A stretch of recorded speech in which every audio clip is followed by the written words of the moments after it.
萧家，萧炎。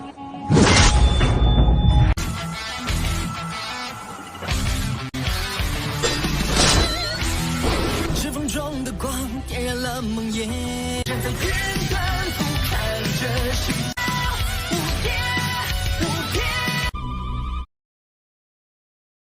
Selamat datang di channel hiburan netizen. Mari kita lanjutkan part berikutnya dari cerita novel Donghua Battle Through the Heavens. Ini hanyalah full spoiler. Tanpa banyak kata demi menghemat kuota, segera kita mulai isi ceritanya. Pertempuran ini, tidak mengherankan, menjadi topik yang orang-orang di Akademi Batin relakan. Pertarungan di arena pertempuran yang menyebabkan tak terhitung banyaknya orang yang akan terkejut berakhir dalam kemenangan sempurna Xiao Yan. Lin Xiuyan dan Liu Qing adalah orang-orang yang namanya bergemuruh seperti guntur bahkan di antara para siswa baru di dalam Akademi Batin. Mereka adalah eksistensi yang menakutkan yang mendominasi tiga besar di peringkat kuat. Tidak ada yang bisa menggantikan mereka semua sampai mereka terlepas dari identitas siswa mereka dan menjadi tetua batin. Oleh karena itu, dibandingkan dengan mereka, Xiao Yan yang telah hilang selama 2 tahun, memberi orang perasaan yang agak tidak realistis karena aura legendaris yang melimpah yang menutupi namanya karena pengaruh opini publik. Meskipun ketika Xiao Yan meninggalkan menara, dia telah bertarung dengan Lin Xiuya. Pada saat itu hanyalah sebuah tes dan meskipun beberapa ahli yang kuat dapat melihat perbedaan kekuatan antara keduanya, siswa normal tidak memiliki persepsi untuk melihat siapa lebih kuat dalam pertukaran cepat. Adapun serangan besar terhadap aliansi hitam, meskipun ia telah membunuh Han Feng yang berada di tahap Do Huang, tindakannya itu terlalu mengejutkan bahwa itu membuat orang merasa itu gak nyata. Khususnya bagi orang yang tidak menyaksikannya secara langsung. Meskipun banyak orang tidak mengungkapkan perasaan mereka yang berbeda-beda, pikiran itu tetap ada di dalam hati mereka. Namun, pertarungan panas berapi-api ini yang telah terjadi di depan lebih dari setengah populasi siswa Akademi Batin menyebabkan pikiran yang samar-samar ada di dalam hati mereka. Untuk benar-benar menghilang, para siswa dari Akademi Batin jelas menyadari kekuatan Lin Xiuya dan Liu Qing. Namun, bahkan kombinasi dari keduanya tidak dapat bertahan selama 10 pertukaran melawan tangan Xiao Yan. Kekuatan ini cukup untuk secara otomatis menelan semua keraguan tentang Xiao Yan ke perut mereka saat sedang diam-diam terkejut. Oleh karena itu, ada sejumlah siswa yang tak terhitung jumlahnya, yang tidak mendapatkan cukup dari pertempuran. Dan menyebarkan berita kepada teman-teman siswa mereka meskipun itu adalah beberapa hari setelah pertempuran panas yang berapi-api yang menyebabkan darah seseorang menjadi bisul. Wajah mereka juga akan mengungkapkan rasa hormat. Seseorang yang mampu mendirikan fraksi seperti Gerbang Pan memang bukan orang biasa. Para anggota Gerbang Pan tampak semakin bersemangat dalam menghadapi berita yang menyebar di antara para siswa lainnya. Ketika mereka melihat penghormatan pihak lain menyebutkan nama ini, sebuah nama yang membawa perasaan legendaris dalam percakapan mereka dengan orang-orang di luar, mereka akan berpura-pura tidak memperhatikan dan melambaikan tangan mereka. Mereka akan segera secara acak menyebutkan bahwa mereka sesekali bertemu sosok legendaris ini dari mulut mereka di dalam Gerbang Pan. Setelah itu, jika mereka beruntung, mereka akan diberi pil ketika mengamati dia menyempurnakan pil obat. Setiap kali ini terjadi, rasa iri yang muncul di wajah orang luar akan menyebabkan kesombongan mereka melayang tanpa batas. Xiao Yan sekali lagi menyembunyikan dirinya di dalam Gerbang Pan karena tempat di luarnya berubah menjadi keadaan panas yang berapi-api karena pertarungan besar di arena pertempuran. Kadang-kadang, Lin Yan, Lin Xiuya, dan Liu Qing akan melakukan perjalanan. Namun, sebagian besar waktu, Xiao Yan sendirian di ruang rahasia memperbaiki pil atau pelatihan obat. Waktu berlalu perlahan di tengah hari-hari yang tenang seperti ini. Tanpa menyadarinya, Xiao Yan sudah tinggal di Akademi Batin selama hampir setengah bulan. Dia juga menerima berita bahwa Xiao Li telah membawanya selama periode waktu ini. Dia juga membuat kemajuan mengumpulkan para pembantu di pihaknya. Ada banyak ahli dalam wilayah sudut hitam. Namun, mencoba untuk mengumpulkan orang-orang yang memberontak di bawahnya tidak hanya mengharuskannya untuk menghabiskan cukup banyak uang, tetapi juga mengharuskannya memiliki kekuatan yang bersedia mereka serahkan. Dua hal ini adalah hal-hal yang Gerbang Xiao miliki saat ini. Oleh karena itu, cukup banyak ahli yang terkenal dalam wilayah sudut hitam menyatakan minat yang cukup besar untuk perekrutan Gerbang Xiao. Menurut situasi ini, kemungkinan bahwa ahli berbaris yang Gerbang Xiao kumpulkan ketika saatnya tiba akan melebihi harapan Xiao Yan. Xiao Yan melihat ke bawah dari sudut pandang tinggi dari atap sebuah bangunan di Gerbang Pan. Sesaat kemudian, beberapa suara langkah kaki perlahan terdengar di belakangnya. Dia menoleh dan melihat Xiao Yu yang menaiki tangga. Dia baru saja akan berbicara ketika pandangannya menyapu ke arah seorang wanita muda yang cantik di belakangnya. Xiao Mei? Wajah yang tidak asing itu menyebabkan Xiao Yan terkejut ketika dia segera berteriak sambil tersenyum. Xiao Yan gege. Wanita muda itu mengenakan gaun ungu pucat. Tubuhnya yang indah melengkung di semua tempat yang tepat. Aspek tertentu dari dirinya yang muda memiliki sikap anggun yang sebanding dengan wanita dewasa. Ini terutama terjadi pada wajah mungilnya yang merupakan campuran dari pesona dan kemurnian. Itu mampu memancarkan semacam pesona yang tidak biasa. Sangat mungkin bahwa wanita muda yang luar biasa ini memiliki cukup banyak pelamar dalam Akademi Batin. Namun, pada saat ini, wanita muda yang tampak cukup dingin di mata banyak pelamar, sedang memanggil dengan suara yang agak pemalu dan lembut. Xiao Yan tersenyum dan mengangguk. Tatapannya segera berubah melihat Xiao Yu saat dia berkata, "Saya telah menyelesaikan sebagian besar hal-hal setelah tinggal di Akademi Batin begitu lama. Saya berpikir untuk berlatih sedikit di pegunungan yang dalam selama waktu yang tersisa.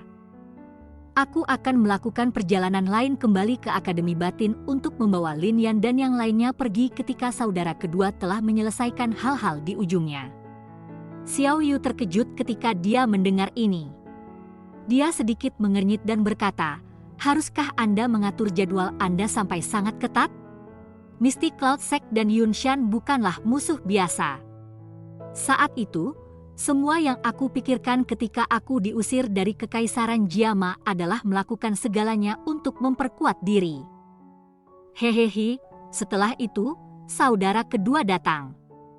Apakah Anda tahu bahwa saya kemudian hampir kehilangan akal sehat saya dan berharap untuk segera pergi ke Kekaisaran Jiama setelah mendengar bahwa klan Xiao hampir dihilangkan oleh Misty Cloud Sect? Xiao Yan tersenyum. Suaranya, bagaimanapun, tenang tanpa banyak fluktuasi. Namun, saya akhirnya menahannya di saat-saat terakhir. Xiao Yan menggosok hidungnya dan tertawa pelan. Ini karena aku tahu dengan kekuatanku 2 tahun yang lalu, sepertinya akhirku tidak akan jauh berbeda dari saat itu bahkan jika aku kembali. Terlebih lagi, aku bahkan mungkin berakhir dengan melarikan diri dalam kondisi yang lebih menyedihkan, diusir. Mungkin banyak orang terkejut bahwa saya dapat mencapai tahap ini dalam 3 tahun. Namun, saya tidak merasa itu mengejutkan. Ini karena upaya dan rasa sakit yang saya bayarkan layak mendapat penghargaan ini. Senyum cerah muncul di wajah pemuda di depannya. Xiao Yu merasakan sakit hati yang serampangan. Perseteruan darah klan adalah batu yang berat menekan hati setiap anggota klan Xiao. Setelah itu, beban berat untuk membalas dendam dan merevitalisasi klan Xiao semua ditekan pada orang di depannya. Dari awal hingga akhir, pemuda yang dipanggil sampah dari klan saat itu tidak mengucapkan satupun keluhan. Xiao Yu perlahan berjalan ke depan Xiao Yan. Dia menatap pemuda yang tanpa sadar memiliki tinggi yang hampir sama dengannya. Tangannya yang lembut tiba-tiba menggosok-gosok kepala si mantan sambil dengan lembut berkata, sedikit cabul. "Paman Xiao benar tentangmu saat itu. Dia selalu percaya bahwa Anda akan menjadi orang yang paling menonjol dari klan Xiao. Saya juga percaya ini sekarang." Rasa iri dan kesal melintas di mata indah cerah Xiao Mei saat dia berdiri di samping dan menyaksikan Xiao Yu yang melakukan tindakan kasih sayang dengan Xiao Yan. Siapa bilang bahwa seorang wanita muda tidak merindukan cinta? Dengan reputasi yang saat ini dimiliki Xiao Yan di dalam Akademi Batin, cukup banyak wanita muda dengan bakat dan penampilan yang baik yang mengagumi dirinya. Juga tidak ada kekurangan wanita muda yang diam-diam menggoda dengannya. Bayangan yang awalnya ada jauh di dalam hati Xiao Mei juga meluas. Namun, satu hal pada saat itu telah benar-benar mengakibatkan dia hanya mampu menyegel perasaan seperti itu di dalam hatinya. Dia sudah tahu bahwa meskipun mereka sudah mengubur kapak, sangat sulit bagi Xiao Yan dan dia untuk kembali ke jenis hubungan yang mereka miliki di masa lalu. Dari sudut pandang tertentu, hubungan Xiao Mei dan Sun Er dengan Xiao Yan berdiri di garis awal yang sama saat itu. Namun, setelah mereka mulai berlari, rute tiba-tiba berubah saat Xiao Yan jatuh dari kejeniusan menjadi sampah. Hubungan antara keduanya juga berubah drastis menghasilkan masa kini di mana sulit untuk menyembuhkannya. Xiao Yan agak tertekan pada tindakan Xiao Yu ini yang muncul seolah-olah dia sedang berurusan dengan seorang anak. Dia menoleh hanya untuk berbicara dengan ketidakpuasan. "Siapa yang kamu panggil sedikit cabul?" "Ci, saat itu, kamu menerobos masuk ke tempat aku sedang mandi. Tidak hanya tangan dan kakimu bertingkah aneh, tetapi kamu juga berteriak bahwa kamu telah diserang, karena kamu panik karena dikejar-kejar oleh Magical Beast setelah semuanya terjadi. Apakah Anda berpikir bahwa saya bodoh?" Penuh dengan pikiran-pikiran yang mengerikan pada usia yang sangat muda, apakah kamu akan menjadi orang yang sedikit cabul? Wajah Xiao Yu agak memerah saat dia memutar matanya dan berbicara dengan bibir melengkung. "Saya tidak bersalah." Xiao Yan batuk dengan intens. Wajahnya agak memerah karena alasan yang tidak diketahui ketika dia membuka mulut untuk membela diri terhadap tuduhan terhadap tindakan yang dilakukannya ketika dia masih muda. Di atas membela diri, tatapannya diam-diam melirik ke arah sepasang kaki ramping, halus, seksi, panjang di sisi lain dan tanpa sadar menggelengkan kepalanya di dalam hatinya. Dia bertanya-tanya siapa yang akan mendapat manfaat dari kaki yang tak terlupakan ini. Tatapan Xiao Yan mungkin dikaburkan tetapi masih ditemukan oleh Xiao Yu yang sensitif. Samar-samar kemerahan terang bergegas ke wajahnya yang cantik saat dia menatap marah pada yang pertama. Xiao Yan tersenyum dengan sikap malu. Dia menatap wajah Xiao Yu yang agak memerah dan sedikit kehangatan melonjak di dalam hatinya. Dia tersenyum kecil dan berbicara kepada mereka berdua, "Saya akan mengirim seseorang untuk memberitahu Anda semua setelah saya menyelesaikan masalah dalam Kekaisaran Jiama. Pada saat itu, Anda semua dapat kembali jika Anda mau. Percayalah, pada saat itu, klan Xiao akan menjadi klan terkuat di Kekaisaran Jiama." Xiao Yu dan Xiao Mei mengangguk sedikit saat mereka menyaksikan ekspresi serius Xiao Yan. Mereka percaya bahwa Xiao Yan pasti akan dapat memenuhi janjinya kepada mereka. "Hehehe, ini sudah agak terlambat. Saya juga harus memasuki gunung. Saya takut bahwa saya benar-benar akan pergi meninggalkan tempat ini pada saat saya kembali lagi." Xiao Yan melambaikan tangannya ke mereka berdua tetapi tidak menunda waktu lebih jauh. Dia bertindak bebas dan mudah saat dia menuju tangga menurun. "Saudara sepupu Xiao Yan." Xiao Mei dengan erat mengepal tangannya yang lembut ketika dia melihat Xiao Yan akan turun tangga. Akhirnya, dia tidak bisa menahan diri untuk berteriak dengan keras. Xiao Yan membalikkan kepalanya dan pandangannya menyapu ke arah wanita muda itu. "Saya minta maaf." Wajah kecil Xiao Mei memerah. Beberapa saat kemudian sebelum dia memanggil keberanian untuk berbicara dengan suara lemah dengan suara lembut, Xiao Yan terkejut. Dia segera tersenyum dan menggelengkan kepalanya saat dia berkata, "Kita dapat dianggap saudara laki-laki dan perempuan yang tumbuh bersama. Tidak perlu mengatakan kata-kata seperti itu." Saya sudah melupakan masalah waktu itu. Xiao Yan tidak berhenti setelah berbicara. Dia berbalik, menuruni tangga, dan menghilang di depan tatapan kedua wanita itu.